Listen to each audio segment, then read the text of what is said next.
नमस्कार साथियों, स्वागत है आप सभी का अपने यूट्यूब चैनल अमन प्रयास जी के जिस पर। जैसा कि दोस्तों आज है 9 नवंबर और 9 नवंबर को दोस्तों आपका थर्ड शिफ्ट का एसएससी सीपीओ एसआई का एग्जाम भी जब समाप्त हो गया है। जिन लोगों का एग्जाम था आशा करते हैं दोस्तों अच्छा गया होगा। ठीक है, तो आज की इस वीडियो में 9 नवंबर थर्ड शिफ्ट में जो 50 प्रश्न आपके जीके जीएस के पोर्शन से पूछे जाते हैं उनमें से अधिकतर रियल प्रश्न मिल गए हैं, तो उनको प्रश्नों को देखने का प्रयास करेंगे।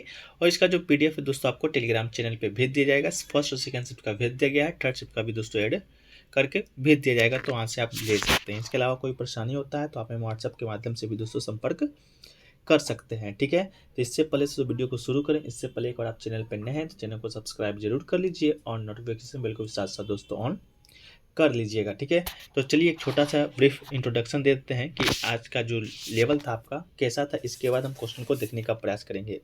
तो आज के जो पूरे सेप्टो का जीके जीएस का जो पोर्शन था उसको दोस्तों इजी टू मॉडरेट स्टूडेंट के माध्यम से करना था कि आज का जो जीके जीएस का पोर्शन था आपका इजी टू मॉडरेट था।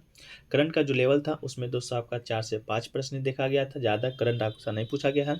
और करंट किस ईयर का पूछा जा रहा था तो वो भी दोस्तों आपका 2022 का ही करंट पूछा जा रहा था, जनवरी से लेकर आपका नवंबर तक का। ठीक है, इसके अलावा आपका जीके जिसका बात करेंगे तो रिवर नदियों और डैम पर आपका प्रश्न आ रहा था।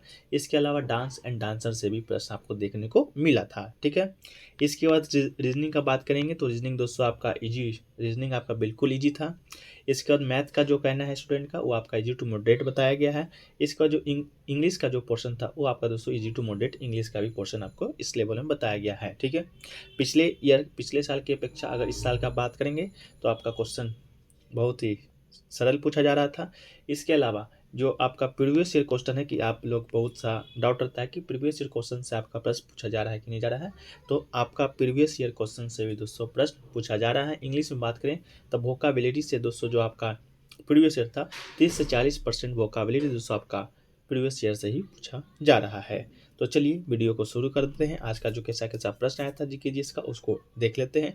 इसके अलावा अगर आप एग्जाम देकर आ रहे हैं तो अगर आपको याद है तो आप भी अपना प्रश्न कमेंट सेक्शन में बता दीजिएगा। चलिए, पहला तो प्रश्न आपसे पूछा गया था फॉलो ऑन शब्द किस खेल से संबंधित है।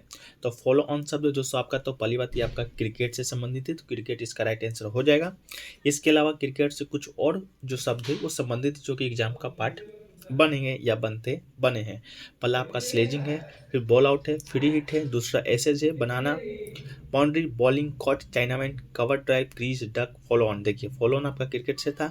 Gardening, googly, gully, hat trick, helicopter shot, hit wicket, ये सब दोस्तों जो शब्द है आपका वो आपका क्रिकेट से संबंधित है, तो फॉलो ऑन शब्द आपका क्रिकेट राइट आंसर हो जाएगा।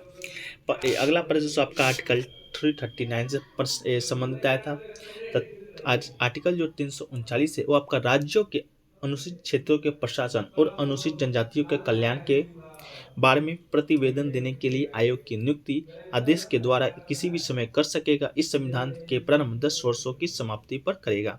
तो आपका अनुसूचित जनजातियों का जो आरक्षण है आपका आर्टिकल 339 में दोस्तों आपका है। तो ये आपका प्रश्न आया था। ठीक है, एक प्रश्न कहना है कि आर्टिकल 76 से भी आया था। तो आर्टिकल जो 76 है वो भारतीय संविधान का अनुच्छेद 76 कहता है कि भारत का जो राष्ट्रपति है भारत के महान्यायाधीश की नियुक्ति करेगा, जिसकी जो योग्यता होगा भारत के उच्चतम न्यायालय के न्यायाधीश की जितनी होगी।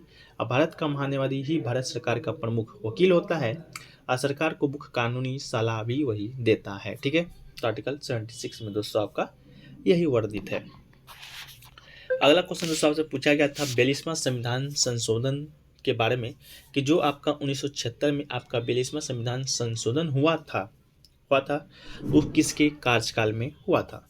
तो भारतीय जो भारतीय संविधान का जो 42वां संविधान संशोधन है वो दोस्तों आपका इंदिरा गांधी के प्रधानमंत्रित्व वाली भारतीय राष्ट्रीय कांग्रेस के द्वारा आपातकाल जब लगा था 25 जून 1975 से 21 मार्च 1977 तक, उसी बीच में आपका 1976 में इंदिरा गांधी के समय दोस्तों आपका 42वां संविधान संशोधन हुआ था। ठीक है, इसको ये एक बहुत बड़ा संशोधन था, किसी भी संविधान में अब तक का सबसे बड़ा संशोधन था दोस्तों।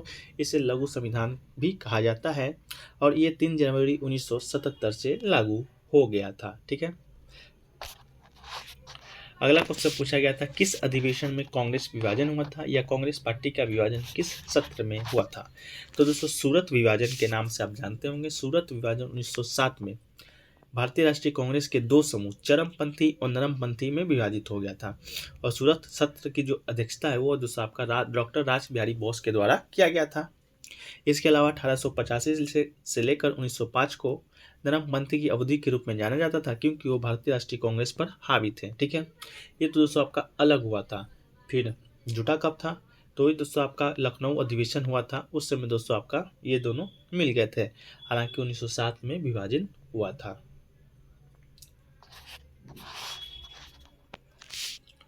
अगला क्वेश्चन पूछा गया दोस्तों, 31वां दक्षिण पूर्व एशियाई खेल कहाँ हुआ था। तो दक्षिण पूर्व एशियाई खेल का सबसे बड़ा खेल आयोजन जो 31वां दक्षिण पूर्व एशियाई खेल है 12 से लेकर 23 मई 2022 तक का वियतनाम में आयोजित किया जाएगा। नहीं, वियतनाम में आयोजित किया गया है, तो वियतनाम आपका राइट आंसर होगा। खेल में 526 आयोजनों के साथ 40 खेल होंगे। यह मूल रूप से नवंबर 2021 में होने वाला था, लेकिन वियतनाम और व्यापक क्षेत्र में कोविड महामारी के कारण द्विवार्षिक कार्यक्रम को स्थगित कर दिया गया था। और वियतनाम 2003 के बाद दूसरी बार इस आयोजन की मेजबानी करेगा। तो आपका वियतनाम बिल्कुल राइट आंसर दोस्तों आपका हो जाएगा। ठीक है, अगला क्वेश्चन पूछा गया तो आपका खतौली का युद्ध के बारे में कि खतौली का युद्ध किसके मध्य में हुआ था। तो खतौली का जो लड़ाई है 1517 ईस्वी में इब्राहिम लोदी और लोदी साम्राज्य और मेवाड़ के राजा महाराणा प्रताप सांगा के बीच लड़ा गया था, जिस दौरान मेवाड़ विजयी हुआ था। तो ये आपसे पूछा गया था इब्राहिम लोदी और लोदी मेवाड़ के राजा राणा प्रताप सांगा के बीच कौन सा युद्ध लड़ा गया था। तो खतौली का युद्ध दोस्तों आपका लड़ा गया था। एक क्वेश्चन आपका खारची फेस्टिवल से संबंधित आया था। जो खारची जो फेस्टिवल है वो दोस्तों आपका किस राज्य से संबंधित है। तो खारची जो फेस्टिवल है दोस्तों आपका त्रिपुरा से संबंधित है, तो त्रिपुरा आपका राइट आंसर हो जाएगा। ठीक है, सभी क्वेश्चन दोस्तों ऑन द स्पॉट आपके स्टूडेंट को याद नहीं रहते हैं, इसके लिए आपको पीडीएफ की व्यवस्था भी की गई है। पीडीएफ टेलीग्राम में मिल जाएगा, लिंक डिस्क्रिप्शन बॉक्स में दिया है, वहाँ से आप जाकर ज्वाइन हो सकते हैं। जो लोग भी बोलते हैं थंबनेल में 45 क्वेश्चन है, तो दोस्तों 45 क्वेश्चन लिखना मजबूरी हो जाता है। इसके अलावा आप 45 क्वेश्चन आपको 45 में से अधिकतम 35 से 40 क्वेश्चन दोस्तों आपको पीडीएफ में मिल जाता है, तो आप वहाँ से भी जाके लेके आप पढ़ सकते हैं। ठीक है, अगला क्वेश्चन पूछा गया दोस्तों, घूमर घूमर जो नृत्य है वो किस आदिवासी समुदाय के द्वारा किया जाता है। तो ये दोस्तों आपका भील आदिवासी समुदाय के द्वारा किया जाता है घूमर नृत्य, तो आपका भी राइट आंसर हो जाएगा। और दोस्तों आपसे कुछ नहीं मांगते हैं, आपसे बस एक छोटा सा मेरा इच्छित आता है कि आप लोग चैनल पर अगर नए हैं तो चैनल को सब्सक्राइब जरूर कर दीजिएगा और नोटिफिकेशन बेल को भी ऑन जरूर कर लीजिएगा। ठीक है, अगला क्वेश्चन पूछा गया दोस्तों, तीजन बाई को अवार्ड कब मिला है। तो तीजन बाई को दोस्तों अवार्ड कब मिला, ये क्वेश्चन तो आया था, लेकिन कौन सा अवार्ड पूछा गया था ये दोस्तों स्टूडेंट के द्वारा नहीं कहा गया है।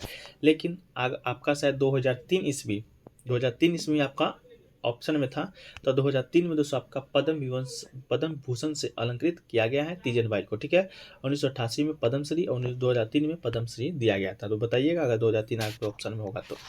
एक क्वेश्चन दोस्तों पूछा गया था, सबसे ज़्यादा वर्षा कहाँ होता है। तो दुनिया में जो सबसे ज़्यादा नमी वाला जगह के तौर पर Guinness book of world record में भारत के मेघालय में मानसीराम का नाम दर्ज है। तो मानसीराम मेघालय दोस्तों आपका राइट आंसर हो जाएगा। यह बंगाल की खाड़ी की वजह से ज़्यादा नमी है और 1491 मीटर की ऊंचाई वाले खासी पहाड़ों की बदौलत नमी संघनित भी हो जाती है। और यहाँ औसतन सालाना कितना 11,871 मिलीलीटर बारिश होती है। ठीक है, एक क्वेश्चन दोस्तों आपसे ये पूछा गया था, दुर्गा पूजा में किस शैली में नृत्य किया जाता है। इस तरह से भी कोई प्रश्न आपसे पूछा गया था। ठीक है,